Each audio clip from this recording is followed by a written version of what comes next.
Dee is retiring, so to celebrate, I'm taking our parents to Germany starting today.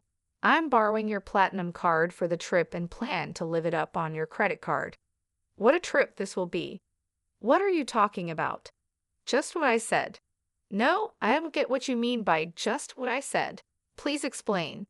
We need to hurry. I get it. We'll go soon. Sorry, I have to move on now. I'll hear the details when I get back. Just one thing, though the credit card won't work.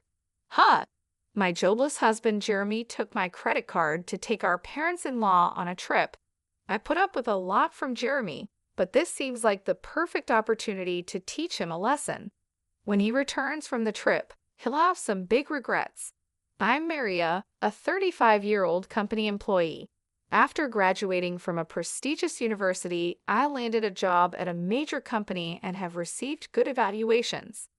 Despite being only 35, my income is enough to support Jeremy, who doesn't work, and a child if we had one, but that's hypothetical. We've been married for 6 years and don't have kids yet, though we're thinking about it soon. Blessed with a good job and income, I should be happy in my newlywed life, but I'm not. The part about having a child is hypothetical, but Jeremy not working isn't. I'm not hungry for dinner because I ate snacks. That's fine, but what about your job search? I didn't go for an interview today. Just stayed home looking at job websites. Jeremy quit his job a year ago and has been job hunting since. To be precise, he's been working part-time but doesn't stick with any job for long. He starts a job, quits soon after, relaxes for a while, then looks for another part-time job. You're looking at part-time jobs again, aren't you? I'm looking at both full-time and part-time. Why don't you stop looking for part-time jobs and focus on finding a full-time position? I know, but there is a right time for everything. I wish Jeremy would find a steady job, but there's a reason he can't be pushed too hard. He quit his last job because of a conflict over work policies with his boss. That boss was notoriously difficult in the office. Jeremy stood up to the boss as the office representative, backed by his colleagues. But when the conflict escalated, his colleagues sided with the boss, not with Jeremy. As a result, Jeremy lost his boss's approval, felt betrayed by his colleagues, and found it hard to stay, so he left the company. Jeremy, dinner's ready? Can you bring it here? After quitting, Jeremy became reclusive, staying in his room. After about 3 weeks, he started coming out and helping with household chores. I'll do the dishes. Really? Thanks. Then it's all yours. Yeah, I've got nothing but time, Jeremy said, smiling, but it didn't seem genuine. Yet after another 3 weeks, he started job hunting. I have an interview today. Is it your top choice? Yeah, I'm going to get this job and start over. I'm rooting for you. Do your best. A month after quitting, Jeremy began job hunting in earnest. But even after a month, he couldn't find a job. Why am I always rejected? Damn it, it's all my previous company's fault. Don't get frustrated. You'll find something good. Of course I'm frustrated. I did nothing wrong. Jeremy might not be entirely blameless, but what happened at his last job wasn't entirely his fault either. Still, quitting because of interpersonal issues doesn't look good to potential employers. It's like I can't do anything right anymore. That's not true. You have an interview tomorrow. Let's work on your resume. It's pointless. I'm not going tomorrow. Repeated rejections wore Jeremy down, but after a while, he became defiant. One day, I came home to find torn-up resumes on the living room floor. Knowing the interview didn't go well, I chose my words carefully. Can you throw that trash in the bin? I'm done. Done with what? Job hunting. We can live on your income, right? I don't need to work. Indeed, we could live on my income alone. Some people don't work and do a great job as full-time homemakers, but that's not Jeremy's situation. He's just avoiding unpleasant realities. I understand his reluctance to work after the bad experience at his last job and the unsuccessful job hunt, but we need to address this issue head-on. I decided to be patient with Jeremy for a while. Jeremy, You still haven't found a job. What's your plan? I've worked hard before. This is just an extended break. I'm not just resting. I'm studying for the future. That's good to hear. Living near my in-laws, Jeremy's mother, Linda, and father, Brandon, started visiting us more often after he quit his job. They were probably worried about him. Hearing that Jeremy was preparing for his next job, they seemed relieved, but that was a blatant lie. The beer will run out today. Can you buy some on your way home? It's running out again? You drink too much. Try to cut down a bit. Fine. I won't ask you again. I'll buy it myself. Jeremy wasn't studying or job hunting. He spent his days watching TV and drinking beer. He probably didn't want others to know he was unemployed. If I told my in-laws the truth, it might hurt Jeremy too much, so I decided to stay silent about whatever excuses Jeremy made. But he stopped job hunting for over 5 months, and I finally decided to speak up. Jeremy, maybe it's time to start job hunting. You seem more settled now. What? It's been less than half a year since the incident at my last job. You want me to work again after what happened? I just thought the break was a bit long. Stop nagging. You can't understand my feelings since your job is going well. I have my own struggles, you know. Everyone has work problems and relationship issues. We all try to solve them. Let's work through this together. I get it. I'll look for a job, okay? Jeremy walked out in the middle of the conversation. My words seemed to have hurt him, but him agreeing to job hunt seemed like progress. I decided to apologize when he was feeling better. I got a job because of your nagging. That's great. Where at? At a nearby supermarket. So you'll need to learn and work hard, right? It's just part-time. No need to work too hard. Part-time or not, even part-time is a job. Do you have a problem with that? I wanted to say something to Jeremy, but maybe a little work could be a step toward his recovery. I decided to watch and see. I'm home. Jeremy, you're back. How's the job? I quit the supermarket part-time. Why? It hasn't been that long. A college student there was being bossy, telling me to always put the vegetable boxes at the bottom in storage. It felt like harassment. That student was likely just teaching Jeremy the job. In the workplace, even a college student is a senior. Jeremy kept finding and quitting jobs, unable to stick with any. So Jeremy has been unable to keep a job for long, and it's already been a year. Jeremy, what job are you doing now? I'm working part-time at a pub. I've never worked in food and beverage before, but it's interesting, and I think I finally found my calling. Really? That's great. But isn't the income from a part-time job in a restaurant kind of low? That's fine. I'm currently apprenticing, aiming to go independent. So you plan to own your place someday? Exactly. The income's small now, but I'm working hard for my goal. Then take this. Treat yourself to something nice for once. Jeremy still put on a good show in front of his parents, but as always, it was all lies. He quit the pub job 4 days after this conversation, lying and even taking allowance from his parents. This time, I couldn't help but feel disappointed in my husband, so I decided to be firmer than before. Hey, Jeremy. Later, please. I'm at a good part in the movie. You can pause it. I grabbed the remote control from the table, paused the movie, and forced a conversation. It's just pressing when you pause at the best part. What is it? Jeremy, you're 38, right? You know that's prime working age. Don't you think about the future? Spending all day at home drinking and just watching TV. The future? There are plenty of 38-year-old not working. Many people enjoy life without a job. True, work isn't everything, but those people have something else they're dedicated to. Do you have something like that? Yeah, you're upset about me not working. I'll look for another part-time job. Jeremy seemed intent on only working part-time, considering his reasons for leaving his job and his struggles with job hunting. I had been careful not to hurt him, but it was time for Jeremy to bounce back. I needed to be stricter. One day at work, I got a text from Jeremy.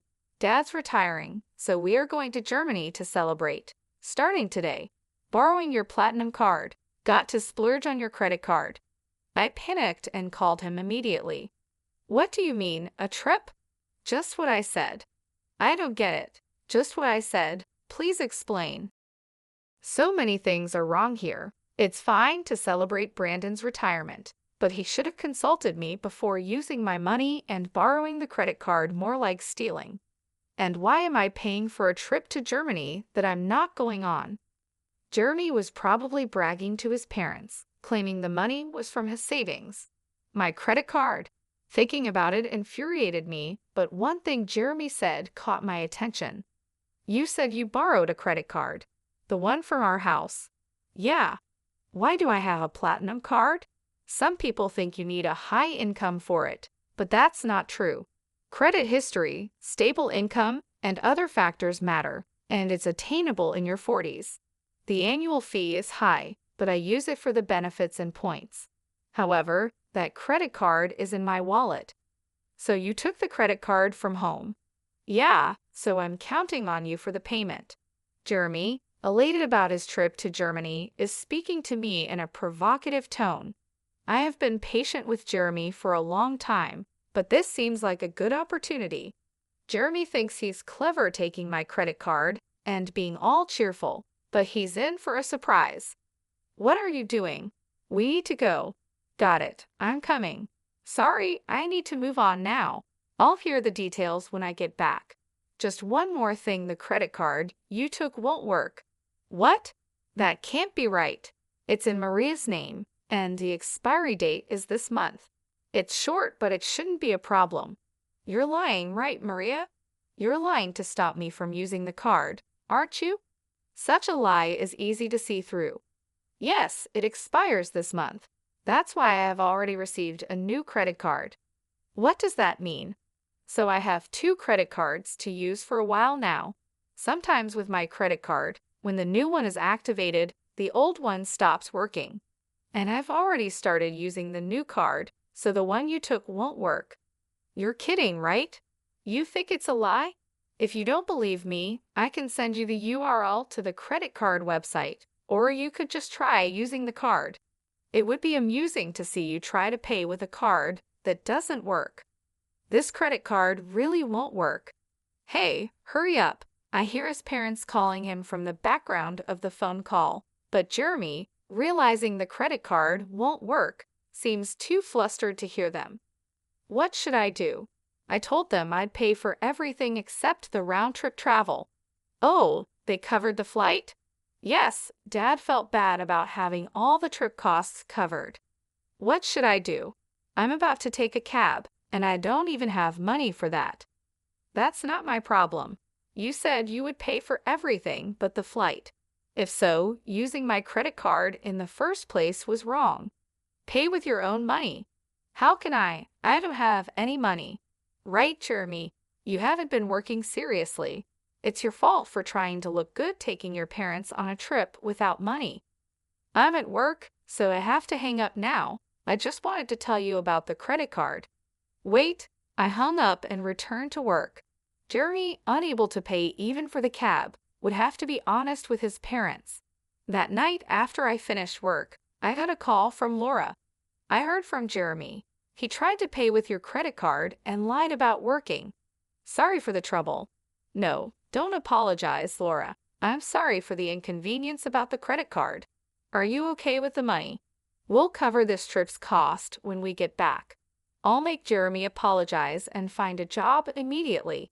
I'm sorry, Laura, but I'm considering divorcing Jeremy. Divorce because of this? It's part of it, but Jeremy has been taking money from me for a while. What? I stopped giving Jeremy money to curb his drinking. He started a part-time job and bought his own alcohol, but the salary from part-time work shouldn't be enough for daily drinking. Jeremy was taking money from my wallet to buy alcohol. Over a year, he repeatedly stole amounts ranging from $7 to $70. The sum became significant. I had been strict with Jeremy, hoping he would eventually turn things around, but when he stole my credit card for his trip, it wasn't just about $75 anymore. This leap in the amount he took convinced me that he had no intention of improving. I respect your decision. Should I tell Jeremy about the divorce? Could you just tell him I want a divorce? We'll discuss the rest when he returns home. About an hour later, the next morning after my call with Laura, Jeremy called. He must have heard about the divorce from Laura, but I had asked her to wait until he was back to discuss it. Too exhausted, I had decided not to answer his call. The next morning, after returning from work, I found Jeremy at home. He had cut his trip short. "I'll work properly now. Please don't leave me," he pleaded. As I entered the living room and saw Jeremy, he immediately apologized. His regrets seemed sincere, but came too late. He had a whole year to change, yet still asked for another chance. I had warned him repeatedly, yet he squandered every opportunity. I'm not going to give Jeremy another chance because he gave up on me. My mind is made up. Can you leave? Please don't say that. If you don't leave, should I call someone to help you pack your things? I'll move out only if you can afford the rent here. Jeremy fell silent. He didn't even have the money for next month's rent, let alone an income. My words and the reality of the impending divorce made him realize the severity of his situation. With nothing to take, Jeremy seemed to be leaving the house, probably heading to his parents' place. I thought about asking if he had money for transportation, but Jeremy isn't a child. He should manage his own affairs, money or not. I sadly watched Jeremy leave the house. After leaving, Jeremy went to his parents' house. Later, I received a call from Linda. My parents-in-law let Jeremy stay for one night, but then asked him to leave the next day. They thought he might become too reliant on them if he stayed. Creating a situation where he must fend for himself was perhaps their intention. It must have been painful as parents to send their son away, but they made a tough decision for Jeremy's recovery. Kicked out from his parents' home, Jeremy came back to our house, pleading with me. "Please help me. I've got nowhere to go and no money." That's the result of your own actions. You need to handle it yourself. Everyone deals with their hardships. Maybe sometimes it's necessary to ask for help, but all you have done in the past year is abandon your responsibilities and do as you please. I didn't let Jeremy into the house and turned him away from the doorstep. The divorce eventually went through. Jeremy was reluctant, but with the support of his parents, it happened quicker than expected. I have no idea what happened to Jeremy after we split up. He's probably still jumping from one job to another and making excuses for himself. I used to think I'd feel lonely without him, but to my surprise, I didn't feel lonely at all. Instead, I felt a weight lifted off my shoulders. Living with Jeremy had been incredibly stressful. His attitude and constant need for reassurance kept me on edge. I was always walking on eggshells, afraid of saying something that might upset him. Now, without him around, I don't have to worry about that anymore. Without Jeremy, my life has become much more comfortable.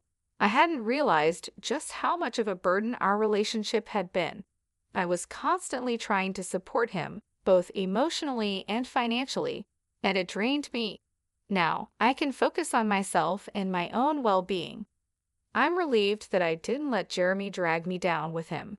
I was always trying to help him, hoping he would change, but it never happened. Letting go of that responsibility has been freeing. I no longer have to cater to anyone else's needs or deal with anyone else's problems. I can finally live my life on my own terms, without having to accommodate anyone else. It's a fresh start, and I'm embracing it fully. I have more time for myself, more energy to pursue my own interests, and a clearer mind to think about my future. I'm grateful for this new chapter in my life, free from the stress and worry that Jeremy brought into it.